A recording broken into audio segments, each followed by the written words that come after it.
오늘 말씀의 제목이 나만 구원받아 행복할까? 2022년 둘째 주 지난 주간에는 제가 삶에 대한 이야기를 했어요.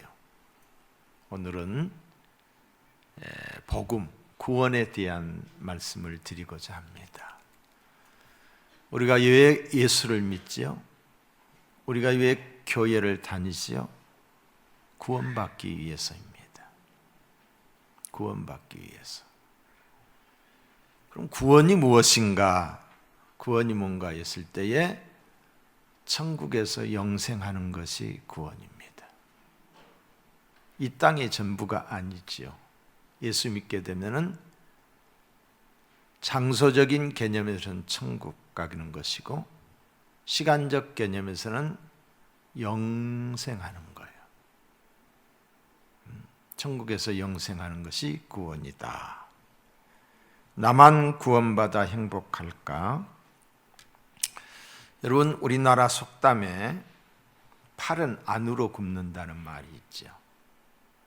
또 피는 물보다 진하다는 속담이 있습니다.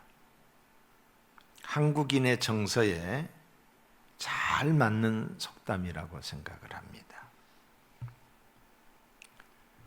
정치인들이 지역 감정을 불러일으킨 것 중에도 하나지요.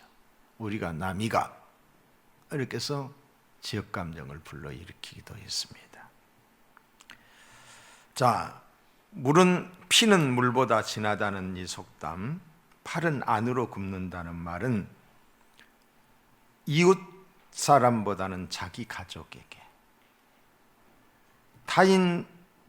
타국인보다는 자기 동족에게 애정을 많이 갖는다는 것을 표현하는 그런 속담인 줄로 믿습니다. 로마서 9장부터 11장까지를 읽어보면은 사도 바울 역시 피는 물보다 진하다는 상식을 뛰어넘지 못하는 그런 사람임을 알게 됩니다. 사도 바울은 이방인들에게 복음을 전해야 할 특별한 사명을 받은 사도였습니다. 이방인의 사도로 그가 하나님 앞에 부름을 받았던 거죠.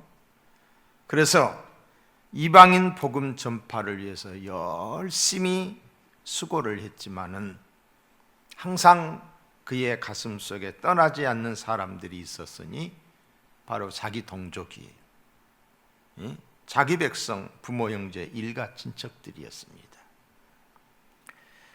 자기 백성들은 여전히 하나님을 향하여 교만했고 또 완악했습니다. 예수 그리스도를 심히 배척을 했고 핍박을 했습니다.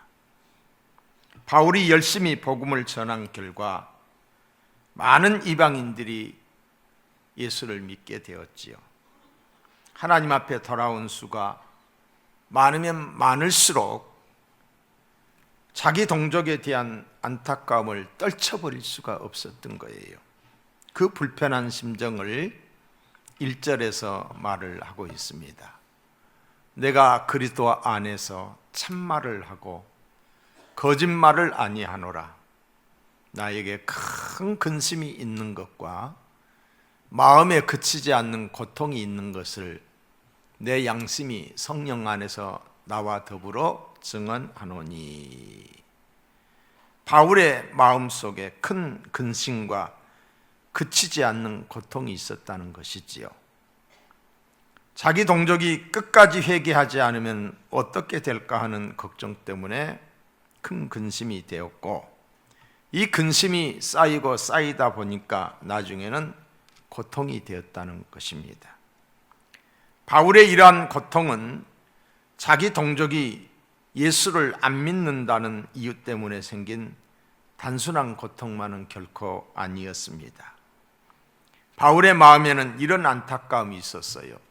그것은 이스라엘 민족에게만 주어진, 다른 어떤 그 민족에게도 찾아볼 수 없는 특권이 있었어요.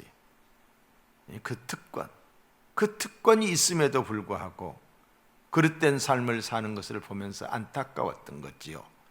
그 특권의 내용인즉 오늘 본문 4절로 5절에 보시면은 그들은 이스라엘 사람이라 그들에게는 양자됨과 영광과 언약들과 율법을 세우신 것과 예배와 약속들이 있고 조상들도 그들의 것이요 육신으로 하면 그리스도가 그들에게서 나셨으니 그는 만물 위에 계셔서 세세의 찬양을 받으실 하나님이시니라 했어요. 자, 그들은 이스라엘 사람들이라. 이 말은 하나님의 선택받은 백성이라는 말이에요. 하나님의 선택받은 사람들이 하나님을 배격을 해요. 자, 이들이 받은 특권이 7가지가 기록이 되어 있는데 첫째는 영광됨, 양자됨, 두 번째로는 영광, 언약, 율법, 예배, 조상 그리스도입니다. 이방인들이 받지 못한 그들만이 이스라엘만이 받은 특별한 은총들이에요. 여기서 이 양자됨이라고 하는 것은 아들됨이라는 거지요. 하나님이 그 백성을 아들로 삼아 주셨어요. 신명기서 14장 1절에 보시면은 너희는 너희 하나님 여호와의 자녀니 그랬어요. 하나님이 이스라엘 백성을 자기 자녀로 삼았다는 거지요. 이는 큰 특권이고 복이 아닐 수 없습니다. 두 번째로는 영광입니다. 하나님이 친히 이스라엘 백성 가운데 찾아오셔서 그들을 만나주시고 그들 가운데 계셨습니다. 세계 어느 민족도 하나님의 임재를 민족적으로 직접 체험하고 하나님의 영광을 누린 애가 없습니다. 아브라함을 택하셔서 민족을 형성하시고 그리고 그가 출애굽하는 과정에 하나님이 친히 광야에 나타나셔서 구름 기둥과 불 기둥으로 그들을 인도하시고 만나를 내리시고 바위에서 생수를 나게 하셨어요. 하나님의 임재의 경험, 영광을 체험했던 민족입니다. 그리고 언약은 3가지가 있어요. 믿음의 조상 아브람과 약속하신 것으로 선민의 표시 할례를 주었어요. 할례. 두 번째로는 율법이지요. 시내산에서 이스라엘 백성에 주신 언약입니다. 이 율법을 통해서 그들은 하나님의 뜻과 약속을 알 수 있었던 거예요.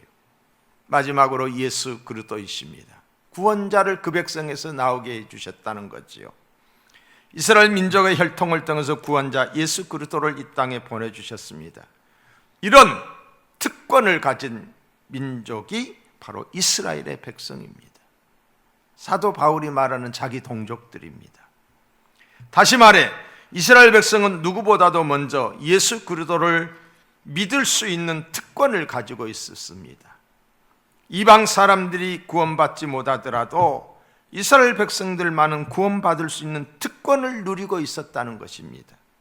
그러므로 구원에 관한 한 이들은 머리가 될전정 꼬리가 될 자들이 아니었습니다. 그런데 그렇지 못했다는 것입니다.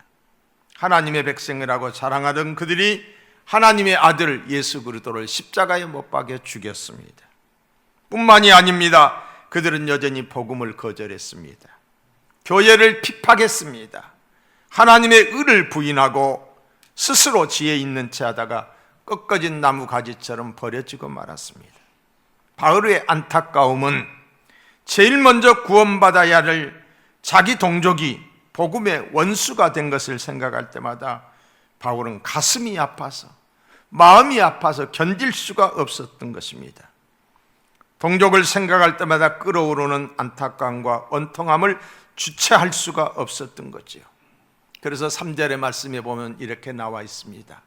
나의 형제 곧 골육의 친척을 위하여 내 자신이 저주를 받아 내가 저주를 받아 그리스도에게서 끊어진다 할지라도 끊어질지라도 원하는 바로라 했어요.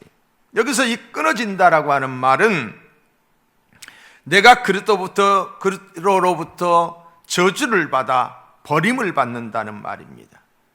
저주를 받더라도 동족을 구원할 수만 있다면은 그 대가를 치르겠다는 거예요. 자기가 저주를 받겠다는 것이지요. 여기서 이 저주를 받는다는 말은 헬라어로 아나테마라고 하는 단어를 쓰는데 굉장히 무서운 말 중에 하나입니다. 구약성경 구약성경을 보면은 여호수아가 여리고성을 정복할 때 하나님이 명령을 하셨어요. 그때 그 명령인즉 생명이 있는 모든 것은 그리고 그 안에 있는 모든 물건을 하나도 남기지 말고, 살아있는 것이나 물건이나 모든 것을 남기지 말고 완전히 불태워 없애라고 했던 거예요. 이때 쓰여졌던 단어가 바로 아나테마라고 하는 단어입니다. 그러므로 저주를 받는다는 말이 얼마나 무서운 말인지 몰라요. 그런데 바울이 이 말을 자기에게 적용해서 사용하고 있다는 거지요. 바울의 심정은 자신이 하나님 앞에 전멸을 당하는 한이 있어도 동족이 구원을 받을 수 있다고 한다면 여한이 없다는 말입니다.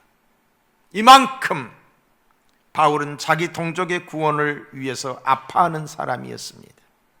민족을 사랑하는 바울의 마음을 우리가 여기서 읽을 수가 있습니다. 사실 바울이 이런 심정을 가졌다는 것은 놀라운 일이지요. 왜냐하면은 바울은 사도가 된 이후 평생을 걸쳐서 자기 동족들로부터 핍박을 받았어요. 왕따를 당했어요. 재판에 붙여지고 감옥에 갇히기도 하고 돌에 맞기도 하고 태장으로 맞기도 했습니다. 바울을 죽이기로 40인 결사대가 작성이 만들어졌는데 그들 모두가 다 유대인들이었습니다. 사사건건 모진 박해를 가한 자가 바로 자기 동족이었다는 것입니다. 이들은 인간적인 측면에서 볼 때 미워할 수밖에 없는 바울의 입장에서 보면 원수들이었습니다. 그럼에도 불구하고 바울은 그들을 미워하지 않았습니다. 오히려 고통을 받으면 받을수록 그들이 불쌍히 여겨졌고 긍휼히 여기는 마음이 더 생겨졌던 것입니다. 이는 바울에게 하나님의 마음이 있었기 때문이에요. 바울의 마음이 아니었어요. 예수 그리스도의 심장이 그에게 있었기 때문입니다. 우리 주님 십자가상에서 못 박혀 죽으실 때에 사람들이 주님을 향하여 침을 뱉었습니다. 양손과 양발에 못을 박았습니다. 옆구리에 창을 찔렸습니다. 우리 주님 그들을 향하여, 못 박는 그들을 향하여, 침 뱉는 저들을 향하여 하나님 알지 못하여서 그리하오니 저들을 용서해 주시옵소서. 저들을 용서해 주시옵소서. 스데반이 돌에 맞아 죽어가면서 피투성이가 되어 죽어가면서 하나님이여 저들이 알지 못하여서 그리하오니 용서하여 주시옵소서라고 기도했던 그 마음이 사도 바울에게도 있었던 것이지요. 바울은 하나님 앞에 엎드릴 때마다 동족을 구원해달라고 눈물로 기도했습니다. 밤낮으로 기도하는 것을 쉬지 않았습니다. 그래서 1절에 다시 보면은 형제들아 내 마음이 원하는 바와 하나님께 구하는 바는 이스라엘을 위함이니 곧 저희로 구원을 얻게 하려 함이니라. 바울의 고통에는 자기 민족을 불쌍히 여기는 마음, 민족을 사랑해서 무엇이나 희생하고자 하는 마음이 담겨 있음을 알 수가 있습니다. 이제 우리는 이러한 바울로부터 도전을 받아야 돼요. 바울로부터 도전을 받아야 됩니다. 어떤 도전입니까? 나라 사랑이고 민족 구원이에요. 복음 통일입니다. 남의 일이 아닙니다. 우리 나라의 일입니다. 이를 위해서 우리가 기도해야 될 줄로 믿습니다. 우리나라는 지금 큰 위기 상황에 있습니다. 더 큰 문제는 위기 상황에 있으면서도 위기의식을 느끼지 못하고 있는 국민들이 절반이 넘습니다. 얼마나 큰 위기 상황에 있는지 모릅니다. 거짓이 산을 이루는 나라가 되었습니다. 국가의 기반이 흔들리는 나라가 되어버렸습니다. 자유민주주의 체제 자체가 흔들리고 뿌리째 통조리째 뽑힐 수 있는 그런 상황이 되어버렸습니다. 법치가 무너진, 법이 있지만 법이 법대로 되지 않는 나라가 되어버렸습니다. 내일을 생각하지 않고 다음 세대를 생각하지 않는 포퓰리즘이 판을 치는 시대, 베네수엘라행 급행열차를 타고 질주하고 있습니다. 대통령으로 출마하겠다라고 하는 사람들이 도덕적으로, 윤리적으로 수준 이하입니다. 있을 수 없는 사람들이 대통령이 된다. 말이 안 되는 거지요. 너무합니다. 이대로 가다가는 스스로 망합니다. 우리가 할 일은 기도밖에 없어요. 제가 할 일도 기도밖에 없어요. 우리가 기도하면 하늘의 하나님이 들으실 줄로 믿습니다. 야고보서 5장 14절의 말씀에 보면은 너희 중에 병든 자가 있느냐? 그는 교회의 장로들을 청할 것이요 그들은 주의 이름으로 기름을 바르며 그를 위하여 기도할지니라고 있습니다. 나라가 병들었어요. 나라가 병들었어요. 병든 나라를 위하여 우리는 기도해야 할 것입니다. 지금이야말로 기도해야 될 때예요. 앞으로 있을 이제 대통령 선거가 얼마 남지 않았습니다. 기도해야 됩니다. 기도하면은 하늘의 하나님이 들으시고 이 민족을 새롭게 하여 주실 줄로 믿습니다. 내일부터 있을 21일 작정 새벽 기도는 나라와 민족을 위하고 교회의 부흥과 성령 충만을 위한 제목을 가지고 기도합니다. 사랑하는 성도 여러분, 국민된 한 사람으로서 예수 그리스도를 믿는 사람들로서 대한민국의 국민으로서 나라가 이렇게 어려울 때에 하나님께 우리가 기도하지 않으면 국민이라고 할 수가 없는 거예요. 내 나라가 아픈데, 내 나라가 잘못되어 가고 있는데 하나님께 우리가 회개하며 저들의 죄를 용서해 달라고, 우리를 불쌍히 여겨달라고 하나님께 간구할 때에 하나님이 우리의 기도를 들으시고 우리 또한 기도로 애국할 수 있게 될 줄로 믿습니다. 본문의 주인공 바울을 통해서 주시는 하나님의 교훈이 무엇인지 좀 더 깊이 생각하면서 은혜 받기를 원합니다. 첫째로는 구원의 확신과 기쁨에는 고통이 따른다는 거예요. 여러분 구원 받으셨습니까? 기쁩니까? 감사합니까? 이어서 따라오는 것이 고통이라는 것입니다. 로마서 8장에서 바울은 구원에 감격하여 확신에 찬 목소리로 크게 외치는 바울의 기뻐하는 모습을 볼 수가 있습니다. 로마서 8장 35절 이하에 보시면은 누가 우리를 그리스도의 사랑에서 끊으리요? 누가 우리를 하나님에게서 끊으리요? 환난이나 공고나 핍박이나 기근이나 적신이나 위험이나 칼이라 기록된 바 우리가 종일 주를 위하여 죽임을 당하게 되며 도살할 양같이 여김을 받았나이다 함과 같으니라. 그러나 이 모든 일에 우리를 사랑하시는 이로 말미암아 우리가 넉넉히 이기느니라. 내가 확신하노니 사망이나 생명이나 천사들이나 권세자들이나 현재 일이나 장래 일이나 능력이나 높음이나 기쁨이나 다른 어떤 피조물이라도 우리를 우리 주 예수 그리스도 안에 있는 하나님의 사랑에서 끊을 수 없다. 하나님의 사랑에서 끊을 수 없다. 나의 구원이 요지부동의 사실이라는 사실을 선언하고 있습니다. 구원을 주신 하나님의 사랑에 감격하고 있습니다. 능력의 하나님을 자랑하고 있습니다. 그런데 9장으로 넘어오면서 전혀 다른 바울의 모습을 발견하게 됩니다. 그렇게 구원의 환희에 젖어서 기뻐하던 사람이 갑자기 신음하며 고통하는 모습으로 바뀝니다. 어떻게 사람이 이처럼 돌변할 수가 있을까요? 거짓말 같고 이중인격자와 같습니다. 바울 자신도 이 점에 대해서 내가 거짓말을 하는 것이 아니라고 말하고 있어요. 1절에 보시면 이렇게 말합니다.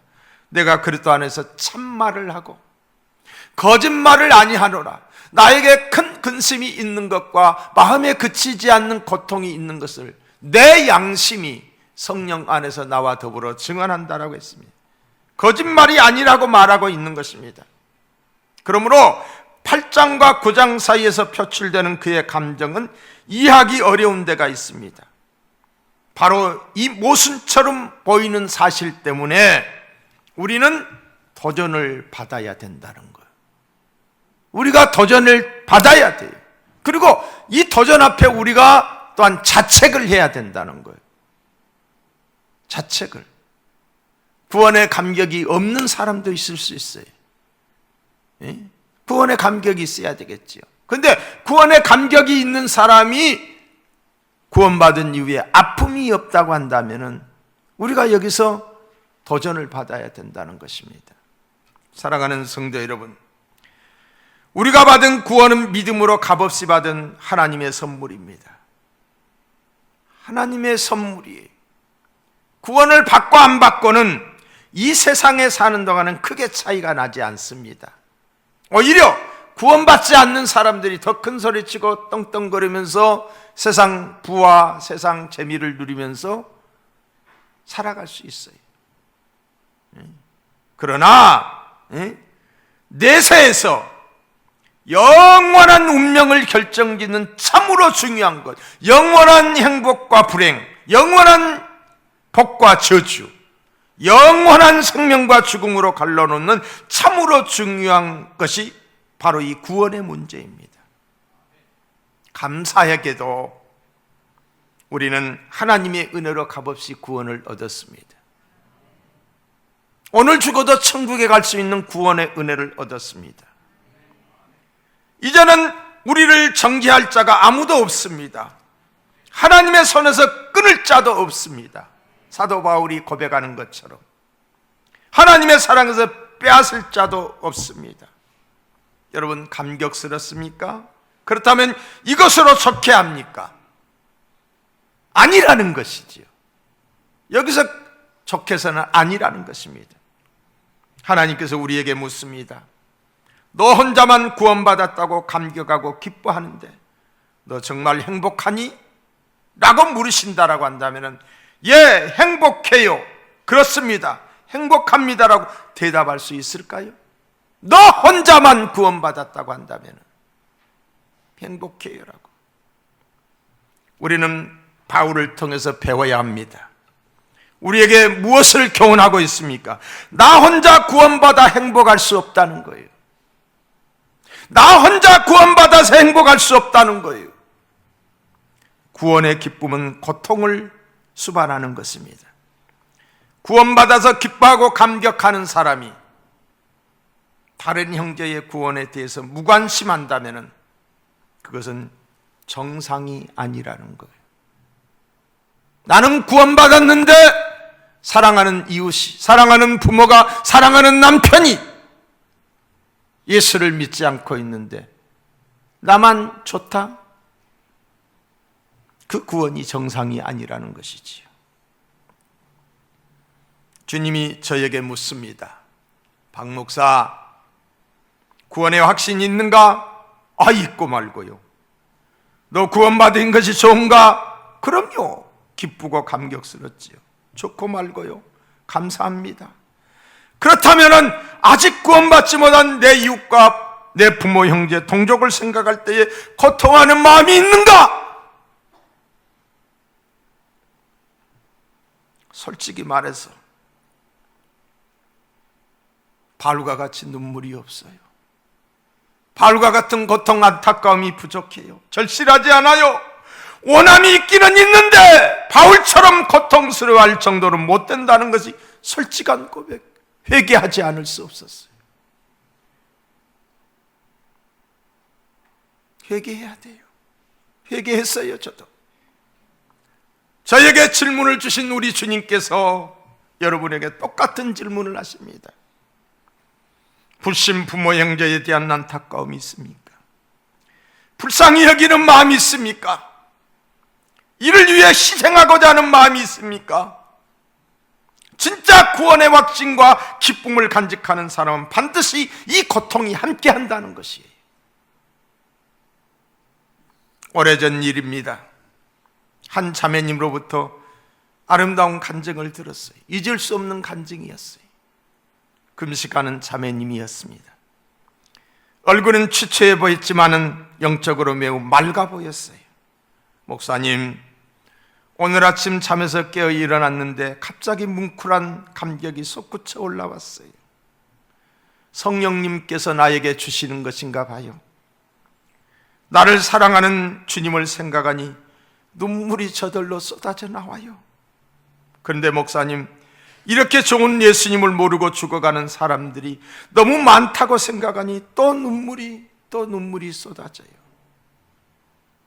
내가 구원받은 것이 너무 감격스러워서 울고, 아직도 구원받지 못한 사람들을 생각할 때 너무 불쌍해서 울고, 이것이 바울의 심정이고 고통입니다. 구원의 확신과 기쁨은 성령께서 주시는 것입니다. 그렇다면 구원받기를 거부하는 형제들 때문에 가슴 아파하는 이 고통은 누가 주시는 것입니까? 동일한 성령께서 주시는 거예요. 그러므로 바울은 성령 안에서 증거한다라고 말하고 있습니다. 9장 1절을 다시 보면은 나에게 큰 근심이 있는 것과 거짓말을 아니하노라, 참말을 하고 거짓말을 하지 아니하노라, 나에게 큰 근심이 있는 것과 마음에 그치지 않는 고통이 있는 것을 내 양심이 성령 안에서 나와 더불어 증언한다. 성령의 탄식이에요. 성령의 역사예요. 성령의 역사. 성령의 역사. 성령이 주시는 구원의 확신과 기쁨이 있는 사람은 성령이 주시는 고통도 함께 있어야 됩니다. 성령이 주시는 기쁨이 있습니까? 이웃을 생각하는 구령의 열정, 전도가 있어야 될 줄로 믿습니다. 구원받은 확신은 있는데 영혼 구원에 대한 고통이 없으면 뭔가 잘못이에요. 뭔가 잘못되고 있는 거예요. 지옥을 향하여 달려가는 사랑하는 사람을 향하여 전혀 안타까움이 없다. 이대로 가다가는 지옥 갈 수밖에 없는 남편을 바라보면서 아무런 느낌도 없다. 뭔가 잘못된 거예요. 구원의 기쁨과 확신에는 반드시 영혼 구원을 위한 전도가 있어야 되는 것입니다. 이렇게 우리는 기도해야 돼요. 식어버린 내 가슴에 구령의 열정과 불쌍히 여기는 사랑의 눈물이 있게 하여 주시옵소서. 이 기도가 있기를 주님의 이름으로 축복합니다. 두 번째로는 전도는 가까운 내 형제, 내 동족부터 먼저여야 한다는 것이요. 자, 3절을 한번 보시겠습니다. 바울이 나의 형제 곧 골육의 친척을 위하여라고 했어요. 전도는 가까운 사람부터 해야 한다는 의미가 내포되어 있습니다. 이것은 전도의 기본 원리입니다. 기본 원리예요. 주 예수를 믿으라, 그리하면 너와 내 집이 구원을 얻으리라고 했어요. 내가 예수를 믿었어요. 내 집, 내 가정의 식구들이 예수를 믿어야 돼요. 내가 복음의 능력이 있다라고 한다면 그렇게 될 수밖에 없는 거예요. 이게 복음의 역사예요. 가까운 사람부터 해야 한다는 의미가 내포되어 있습니다. 오직 성령이 너희에게 임하시면 너희가 권능을 받고 예루살렘과 온 유대와 사마리아 땅끝까지 이르러 내 증인이 되리라고 그랬어요. 예루살렘이 뭡니까? 내 가족, 내 부모 형제, 내 남편, 내 가정의 울타리를 이야기하고 있어요. 내가 또한 유대는 어디입니까? 내 울타리를 벗어난 날마다 만나는 이웃들, 더 나아가서는 사마리아, 더 나아가서 땅끝, 복음이 들어가지 않는 곳을 땅끝이라고 말해요. 저 북한과 같은 곳, 복음이 들어가지 않는 저 이슬람권과 같은 곳이지요. 사랑하는 성도 여러분, 우리가 예수 믿는 이유는 구원받기 위해서입니다.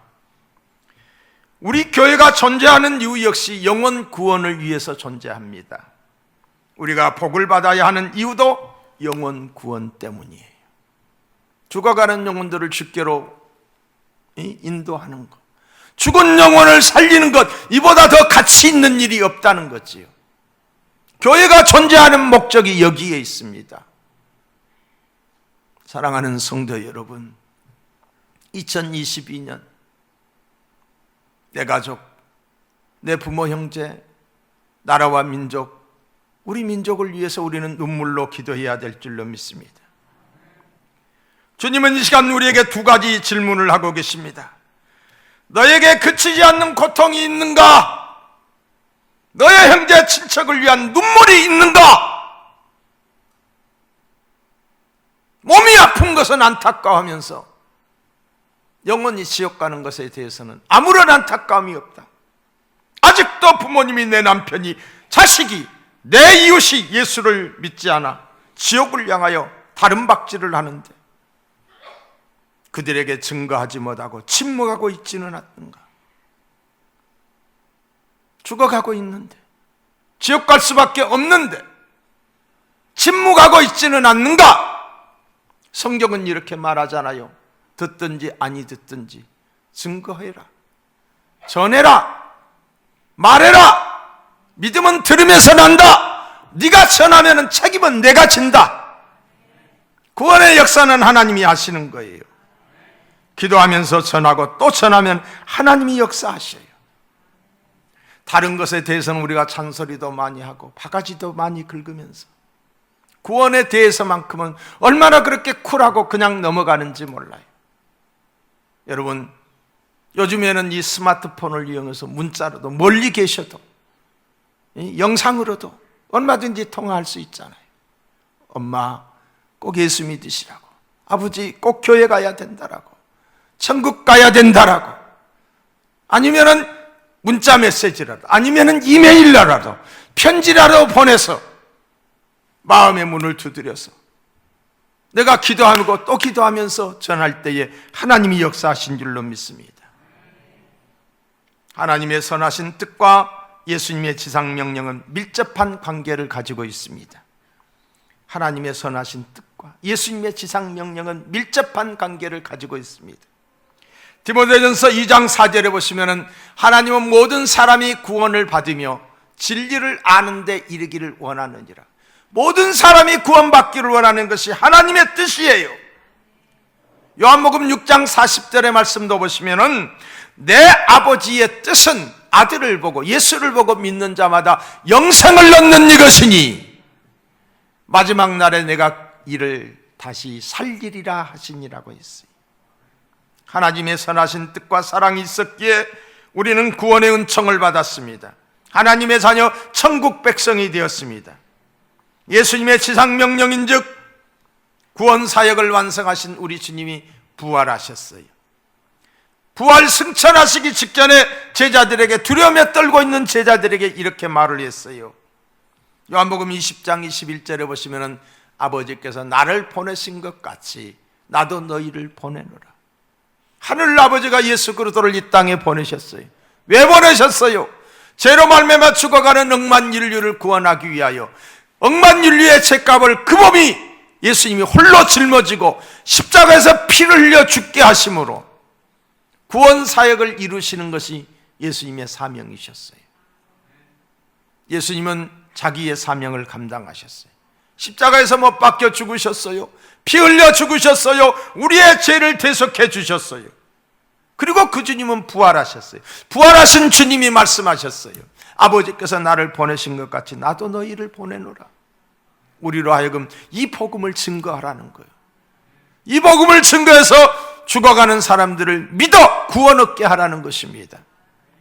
마태복음 28장 19절 이하에 보시면 너희는 가서 모든 족속으로 모든 민족을 제자로 삼아 아버지와 아들과 성령의 이름으로 세례를 베풀고 내가 분부한 모든 것을 가르쳐 지키게 하라. 이것이 주님의 지상 명령이요 마지막 우리 주님의 유언이십니다. 이 말씀을 받들어 우리가 증인된 사역을 감당해야 될 줄로 믿습니다. 주님은 우리에게 적극적 순종을 요구하고 계십니다. 가서 제자를 삼으라고 그랬어요. 가서, 오는 사람이 아니라 찾아가서 적극적 전도를 이야기하고 있어요. 가르쳐 지키게 하라, 적극적입니다. 해도 되고 안 해도 되는 것이 아니라 반드시 해야 되는 것이 전도라는 것이지. 사랑하는 성도 여러분, 우리 교회가 전도하는 교회가 됐으면 좋겠어요. 아직 예수를 알지 못하는 영혼들을 가슴에 품고 기도하는 우리 성도님들이 됐으면 좋겠어요. 이 코로나의 2년 동안을 거치면서 교회에 와 있던 사람들이, 믿음이 약한 사람들이 우수수 가을에 낙엽 들듯이 다 떨어져 버렸어요. 우리 교회도 마찬가지. 우리 교회도 이 코로나 때문에 방황하는 성도들이 많아요. 예배를 드리지 않으니까 다시 회복시켜야 되잖아요. 저는 우리 교회가 그 교회가 되기를 원합니다. 그러기 위해서는 저와 여러분들이 기도해야 돼요. 기도. 그리고 나가서 실제적으로 전도하는 저와 여러분이 되기를 주의 이름으로 축복합니다. 하나님, 나에게 건강 주시옵소서. 전도하게 하여 하나님, 나에게 물질의 축복도 주시옵소서. 영혼 구원하게 하여 복음 전하는 우리 교회가 되어야 됩니다. 우리의 사명이 무엇입니까? 사도행전 20장 24절에 보시면 나의 달려갈 길과 주 예수께 받은 사명, 곧 복음 증거하는 일을 마치려 하면은 나의 생명조차 조금도 귀한 것으로 여기지 않는다. 생명을 내걸고 생명을 내놓고 전도를 했다는 것. 생명을 내놓을 정도면 무엇이 아깝겠어요? 시간이 아깝겠어요? 물질이 아깝겠어요? 전도를 위해서 일한 헌신이 있기를 바랍니다. 이 사명을 감당하는 2022년이 되기를 주의 이름으로 축원합니다. 여러분의 이웃, 사랑하는 부모, 형제, 남편, 자녀들이 주께로 돌아오는 2002년 축복된 해가 되기를 주의 이름으로 축원합니다.